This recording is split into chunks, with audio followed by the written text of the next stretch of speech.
Assalamualaikum warahmatullahi wabarakatuh. Saya Aulia Nur Aziza dari kelas 1 MPIC. Di sini saya akan mempresentasikan tentang ilmu perkembangan masa hidup manusia. Ilmu perkembangan masa hidup. Prinsip-prinsip perkembangan. Yang pertama, perkembangan melibatkan perubahan. Yang kedua, hasil proses kematangan dan belajar. Yang ketiga, terdapat perbedaan dalam perkembangan motorik individu. Yang keempat, pola perkembangan fisik dapat diramalkan semasa kehidupan pra dan pasca lahir. Yang kelima, pola perkembangan mempunyai karakteristik yang dapat diramalkan. Yang keenam, setiap tahap memiliki bahaya yang potensial. Faktor-faktor yang mempengaruhi perkembangan. Ada faktor internal, yaitu hereditas, menetapkan bawaan genetik seperti jenis kelamin, ras, rambut, warna mata, pertumbuhan fisik, dan sikap tubuh.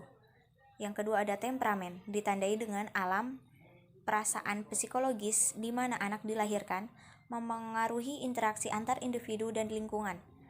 Faktor eksternal ada keluarga, kelompok, pengalaman hidup, kesehatan lingkungan, kesehatan prenatal, nutrisi, istirahat, dan status kesehatan. Faktor umum.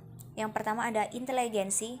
Tingkat inteligensi yang tinggi erat kaitannya dengan kecepatan perkembangan, sedangkan tingkat inteligensi yang rendah erat kaitannya dengan lambatnya perkembangan.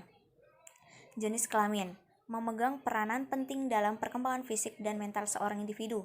Yang ketiga ada ras.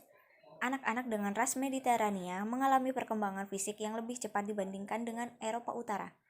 Teori-teori perkembangan yang pertama ada teori biologis yang menitik beratkan pada pengaruh bakat, perkembangan tidak secara spontan, dan jika perkembangan telah maju tidak dapat mundur lagi. Yang kedua ada teori psikodinamika yang berpendapat bahwa perkembangan jiwa atau kepribadian seseorang ditentukan oleh komponen dasar yang bersifat sosioefektif, yakni ketegangan yang ada dalam diri seseorang itu ikut menentukan dinamikanya di tengah lingkungannya. Yang ketiga ada teori lingkungan yang mementingkan pengaruh lingkungan terhadap perkembangan anak, termasuk teori-teori belajar dan teori-teori mengenai sosialisasi yang bersifat sosiologis. Yang keempat, teori kerohanian, bahwa gejala-gejala psikis seseorang tidak mungkin dapat diterangkan seperti halnya dilakukan pada gejala-gejala fisik. Yang kelima ada teori empirisme. Pandangan teori ini yaitu saat anak lahir ke dunia, perkembangan ditentukan karena adanya pengaruh dari luar, termasuk pendidikan dan pengajaran. Yang keenam ada teori nativisme. Teori ini mengemukakan bahwa anak yang lahir telah dilengkapi pembawaan bakat alami. Yang ketujuh ada teori konvergensi. Teori ini diungkapkan bahwa perkembangan jiwa anak lebih banyak ditentukan oleh dua faktor yang saling menopang, yakni faktor bakat dan pengaruh lingkungan. Yang kedelapan, teori rekapitulasi.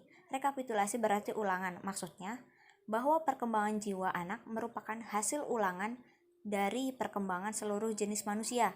Yang kesembilan, teori kemungkinan berkembang. Menurut teori ini, anak adalah makhluk manusia yang berkembang berlandaskan pada alasan-alasan. Waktu dilahirkan anak dalam kondisi tidak berdaya hidup sehingga ia membutuhkan perlindungan. Yang ke-10, teori perkembangan fenomenologis. Keutamaan dari teori ini adalah bahwa setiap pelajaran harus meaningful bagi manusia dan kemanusiaan, karena manusia adalah makhluk sosial di samping juga sebagai makhluk individu. Yang ke-11 ada teori interaksionisme. Menurut teori ini, perkembangan jiwa anak ditentukan oleh adanya dialektif dengan lingkungannya. Yang ke-12 ada teori kognitif. Teori ini menitik beratkan pada proses kognisi atau proses mental seseorang, juga pada proses aktivitas internal manusia. Dan yang terakhir ada teori behavior atau perilaku. Behavior adalah kegiatan dan belajar sosial organisme yang dapat diamati dan yang bersifat umum mengenai otot-otot dan kelenjar-kelenjar sekresi eksternal, sebagaimana terwujud pada gerakan bagian-bagian tubuh. Sekian penjelasan dari saya tentang ilmu perkembangan masa hidup manusia. Kurang lebihnya mohon maaf yang sebesar-besarnya. Wassalamualaikum warahmatullahi wabarakatuh.